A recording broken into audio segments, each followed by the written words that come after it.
Hi, it's Cynthia, and I just wanted to touch base with you this week because we've been talking. We started talking a few weeks back about the whole idea of connection, and there's been just so much going on in our country, in the U.S. and around the world over the last few weeks that I really wanted to touch base again and maybe talk a little bit more about connection and this whole idea behind the BS Project about transforming broken stories into beautiful stories and what that really means, as well as some other ideas about what it means to be broken and about telling our stories.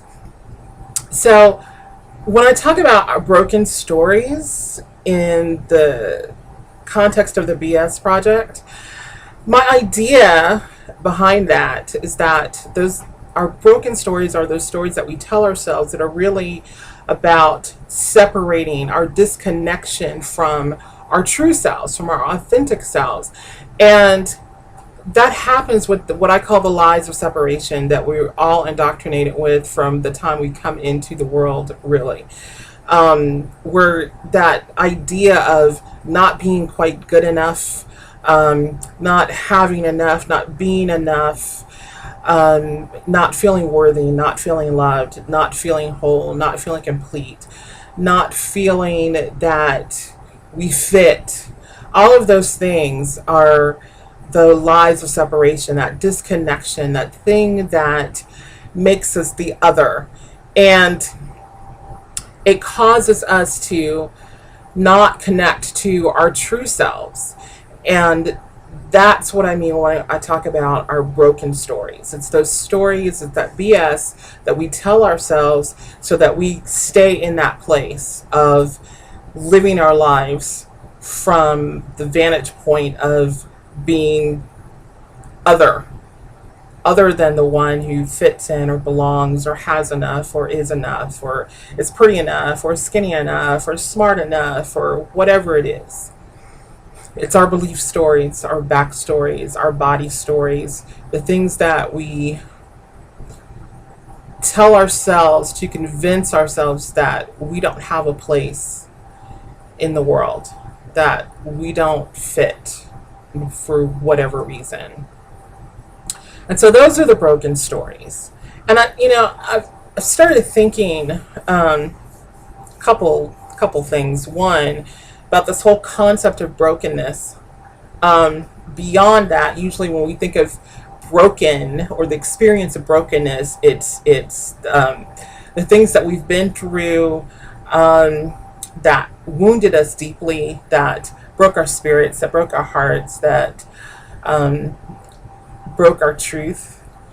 And we try desperately to not experience brokenness because we have that history, because we have some hurt, and usually it's some event that happens when you're young, when you're very young, when you're a child, and um, I have heard it be referred to as the original heartbreak. It's that moment where you realize that you're somehow different, or um, you become disconnected from the joy of just being who you are and your uniqueness and being able to celebrate that.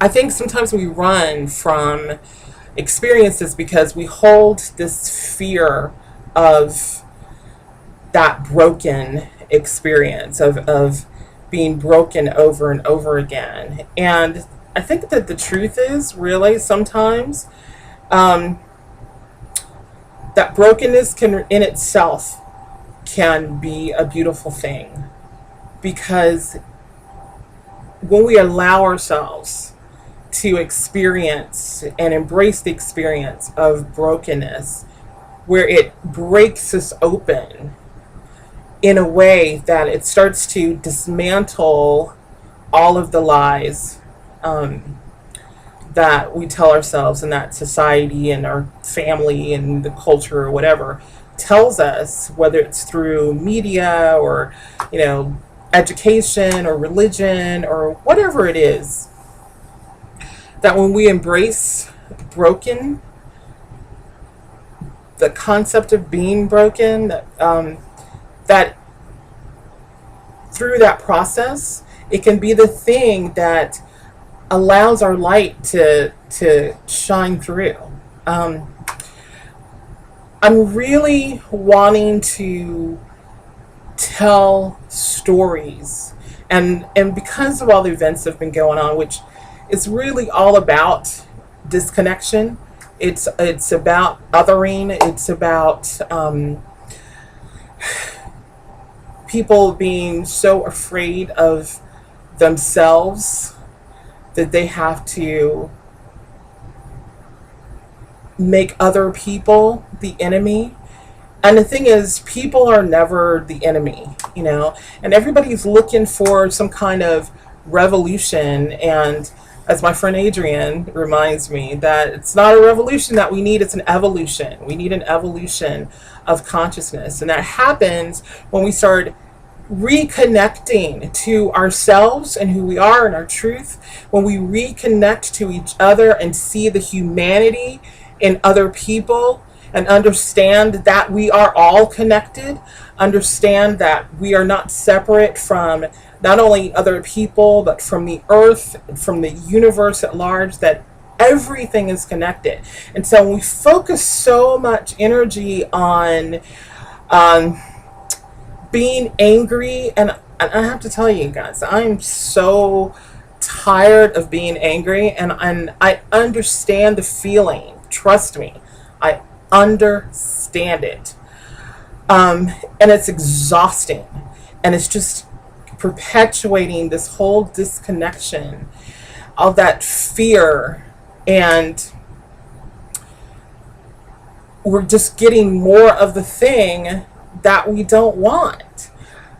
But at the same time, and here's the paradox, it's like all of this stuff has to happen because it is a dismantling. We are tearing down old systems and structures, but we just have to remember that our fight is not with people, it's with fear and othering and disconnection. And the only way to fight that is to be truth and love and connection. And, we could talk about how we put things energetically into the quantum field and all of that and blah, blah, blah, blah, blah. But the bottom line is we really do have to be that thing that we're so longing to see in the world. For those of us who are longing to see connection, who are longing to see unity, who are longing to see fear dismantled and the systems and structures that are built on that foundation of fear to be just utterly destroyed. And the only way we're going to do that, because the truth is the system itself is not broken. There's nothing to be fixed. It is working exactly the way it was designed to work, because it was built on a foundation of fear and lies and othering and disconnection and all of that crap, right?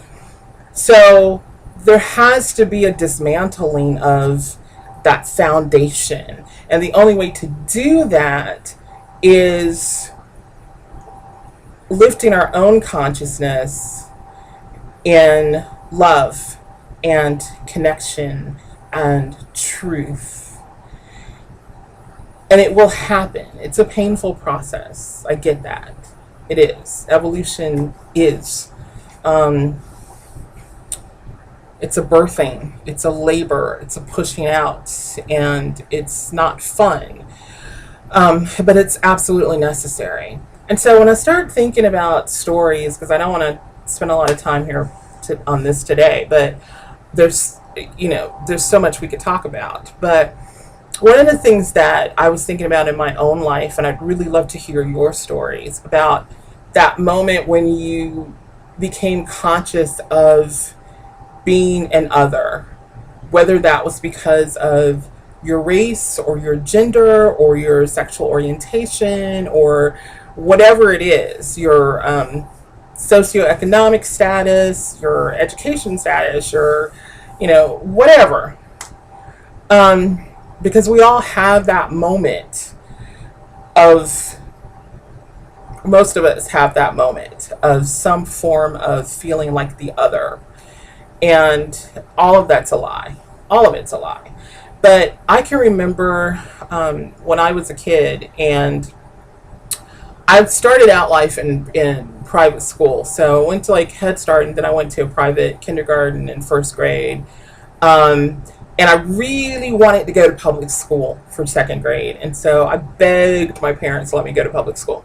And so they finally gave in because they figured, I wouldn't like it. And then, I'd go back to private school because their intention was that I would continue in private school through high school. Well, I went to public school and loved it because it was the first time I'd ever been in a diverse group of other kids, because the schools I'd gone to before, all black teacher, and I had never experienced being around white students and Latino students, and so that was a huge thing for me. I loved it. So things were going well, and I was doing well in school. In fourth grade, I was 9 years old, and my best friend that year was a girl named Debbie.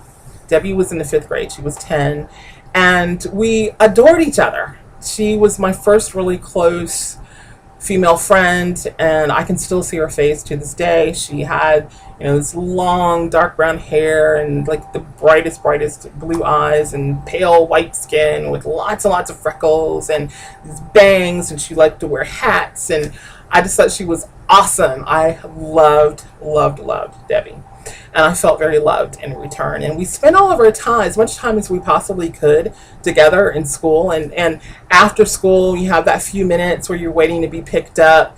My dad was always there first, with rare exception.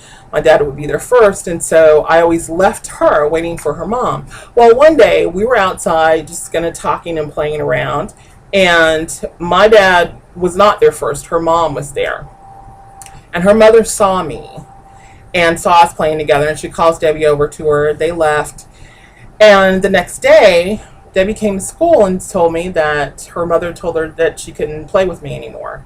And when I asked why, she said, well, her parents told her, she's like, that I was a nigger and niggers are dirty, and so she wasn't allowed to play with me. And she didn't understand it. She didn't understand. So she totally disobeyed her parents, and she continued to play with me as usual. And so a little later on, her mom showed up first again and caught her playing with me. And the next day, when Debbie came back to school, she had been pretty roughed up by her parents, physically, and yelled at and screamed at and all of that, and had bruises and blah blah blah. And back then, this was the 70s. People were not as quick to get social services involved in all of that, so nobody paid any attention to it really. But it changed our relationship. Even though we still talk to each other, she's very careful not to be seen with me after school outside, or to let there be any evidence that we were friends. That following year, fifth grade, I was bused. That's when busing kicked in, and I was bused to another school that was further away in a white neighborhood, and I never saw Debbie again. And to this day, I wonder what happened to her. I wonder who she grew up to be based on that experience. And that was certainly not the only experience that I had that year in school, being called a nigger by white students. And we were 9, and that happened with the couple. So, but I always wondered who that made her, who she is today. And that's been a really, really long time ago. That's a really long time, decades. And so I was thinking about that, and I was thinking about, skip ahead until, I was like 26, and I was having a moment. I had been spending a lot of time in the library and kind of doing some research in Black history and that type of thing, and learning a lot of stuff. And I had an aha moment one day. I was leaving the library, and Spirit spoke to me as clearly as I'm speaking to you, and just said, "Cynthia, you're not a nigger." And in that moment, something released in me, something was set free in me. And I didn't even realize that I had held on to these unconscious beliefs. But, Black people in the United States were bombarded with that message all the time. Even if we think that we're at a consciousness where we don't believe it, we're so bombarded with that message. But sometimes we internalize things and we don't even realize it. And that moment changed my life, because it took that brokenness that I didn't even know was there, and just like busted those lies wide open so that light could come into it and the truth could flood into it. And it changed the course of my life, and how I live my life, and how I think of myself, and how I interact. And it's something, it's so powerful. There's so, and it doesn't even have to be like a race issue. It can be sexual orientation, or it can be, gender. It can be, you have a history of abuse. Any of these things that cause us to feel like we're damaged, that we're less than, that we're disconnected, that we're an other.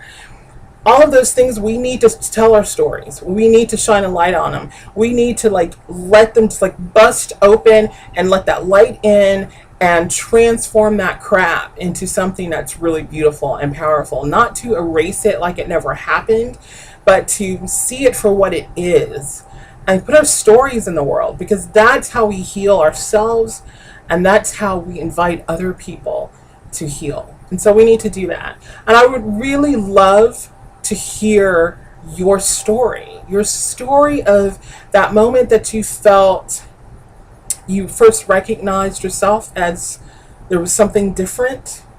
And if you have that moment of recognizing yourself, your wholeness and your beauty, I'd love to hear that too. So, comment, share, email me. I'm thinking about actually maybe featuring some stories on the blog, and so I would really, really love to hear from you. So that's all for today. I could talk forever because I'm kind of a talker. So, but yeah, connection is so important. It is really paramount that we connect, and we connect to our humanity, and we realize that we are all in this together. And the only way we can change things is to reconnect to love and reconnect to each other. Okay? Till next time. Love ya. Bye.